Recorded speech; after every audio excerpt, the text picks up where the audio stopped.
Kasus pembantaian yang meregang puluhan bahkan ratusan ribu nyawa dilakukan dengan berbagai alasan yang menjadi misterius hingga detik ini. Genosida merupakan pembantaian besar-besaran yang dilakukan secara sistematis terhadap satu atau sekelompok suku bangsa dengan maksud memusnahkan bangsa tersebut. Dalam sejarah dunia, kasus genosida atau pembantaian terbesar yang pernah terjadi adalah peristiwa Holocaust. Holocaust merupakan pembunuhan terhadap 6 juta lebih penganut Yahudi Eropa yang dilakukan oleh Nazi pada tahun 1941 sampai 1945. Di Indonesia sendiri pernah terjadi beberapa kasus pembantaian yang cukup menggemparkan. Kasus pembantaian yang meregang puluhan bahkan ratusan ribu nyawa dilakukan dengan beragam alasan. Dan berikut 5 kasus genosida atau pembantaian yang pernah terjadi di Indonesia. Yang pertama, pembantaian pembangunan Jalan Raya Pos terjadi pada tahun 1808 sampai 1811. Jalan yang saat ini kita kenal dengan nama Pantura memiliki sejarah yang kelam semasa pembuatannya. Jalan sepanjang 1316 km ini dibangun pada tahun 1808 sampai 1811 oleh Gubernur Jenderal Kolonial Belanda, Herman Willem Daendels, dengan nama Jalan Raya Pos. Pada saat itu, Jalan Raya Pos yang menghubungkan Anyer sampai Panarukan dibangun dengan tujuan mempertahankan Pulau Jawa dari serbuan Inggris.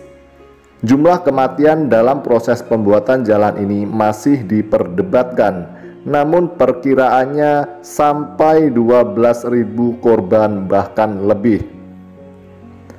Di bawah pemerintah tangan besi Daendels, pekerja pribumi dipaksa untuk bekerja tanpa henti dan hanya diberi makanan seadanya. Penyakit malaria yang menimpa pekerja juga menyebabkan banyak kematian. Terlebih lagi, mereka tidak dikuburkan secara layak sehingga menebarkan penyakit. Yang kedua, pembantaian Westerling di Sulawesi Selatan pada tahun 1946 sampai 1947. Pembantaian ini merupakan pembunuhan rakyat sipil di Sulawesi Selatan oleh pasukan Belanda, Depot Special Troepen atau DST, di bawah pimpinan Raymond Pierre Paul Westerling. Pembantaian yang berlangsung pada Desember 1946 sampai Februari 1947 diperkirakan memakan 40.000 korban jiwa. Pembantaian ini terjadi karena pemerintahan Belanda belum mengakui kemerdekaan Indonesia dan memaksa rakyat sipil di sana untuk terus tunduk terhadap kekuasaan Belanda. Westerling yang tiba di Makassar pada Desember 1946 langsung memerintahkan pasukannya untuk membunuh penduduk yang dicurigai sebagai pejuang atau pro kemerdekaan Indonesia. Berdasarkan cerita saksi mata yang masih hidup, sejumlah pria dewasa dikumpulkan di tengah lapangan dan disuruh membuat galian. Setelah itu, tentara Belanda akan menembaki satu persatu orang-orang ini. Jasadnya kemudian masuk ke lubang galian dan dikubur tentara setelahnya.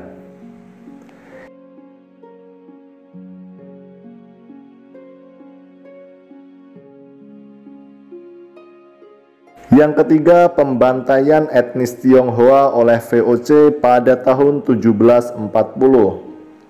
Pembantaian ini dilatar belakangi Belanda yang kalah bersaing dalam perdagangan dengan Inggris. Saat itu, EIC, perusahaan perdagangan Inggris yang berbasis di India, mengambil alih perdagangan di Asia. VOC kemudian mengambil pemerintahan untuk mengambil pajak dan pungli dari para imigran Cina di Batavia. Populasi imigran Cina semakin meningkat di Batavia, juga menjadi penyebab pembantaian ini. Adrian Falkner, Gubernur Jenderal VOC, saat itu mengeluarkan kebijakan keras untuk mengurangi populasi etnis Cina di Batavia. Beredarnya isu yang mengerikan membuat Cina di Batavia melakukan pemberontakan yang berujung pada pembantaian etnis Cina. Polemik semakin membesar ketika muncul isu di masyarakat pribumi bahwa orang-orang Cina berencana memerkosa perempuan pribumi dan membunuh para lelakinya. Hal ini kemudian dimanfaatkan oleh Falkner dengan melakukan sayembara, di mana ia menjanjikan hadiah bagi siapa saja yang berhasil memenggal kepala orang-orang Cina. Pembantaian yang berlangsung hingga 22 Oktober 1740 ini menewaskan 10.000 lebih orang-orang Cina, 500 orang lainnya luka berat, dan lebih dari 700 rumah warga Tionghoa dijarah dan dibakar oleh VOC maupun kaum pribumi. Tragedi berdarah ini dikenal dengan sebutan Geger Pacinan atau tragedi Angke.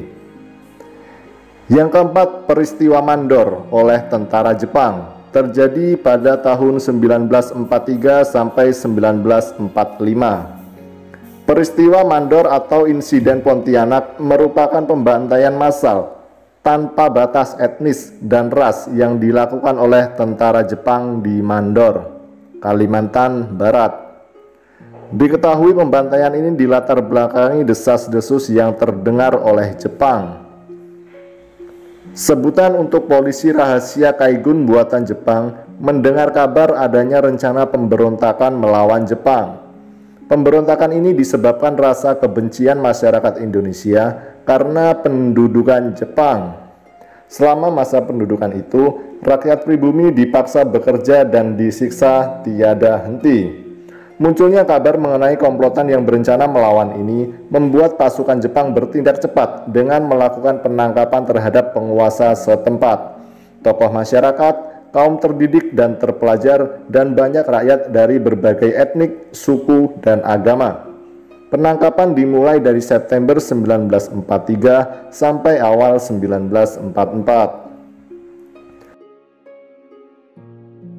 Sekitar 21.000 orang tewas dalam peristiwa ini. Menurut saksi mata, rakyat yang tertangkap tangannya diikat dan wajahnya ditutup menggunakan kain. Setelah itu, mereka dihabisi dengan pedang atau tembakan. Mayat-mayat itu kemudian dikubur menjadi satu sehingga sulit diidentifikasi. Dan yang terakhir adalah pembantaian anggota PKI pada tahun 1965 sampai 1966.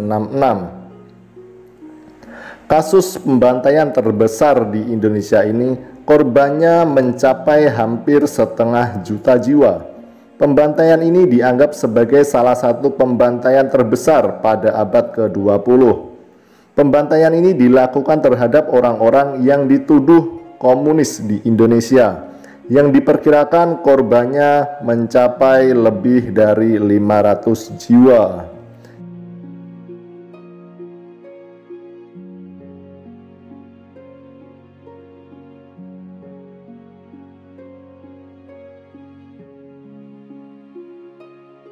Pembantaian ini dilatar belakangi oleh peristiwa G30 SPKI, di mana 7 perwira tinggi militer Indonesia menjadi korbannya.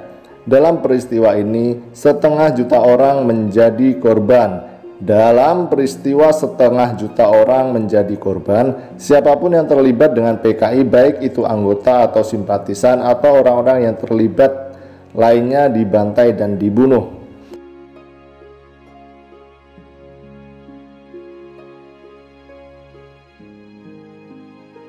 Sampai sekarang ini, peristiwa itu masih menjadi perdebatan. Salah satunya, siapa dalang dibalik peristiwa mengerikan ini.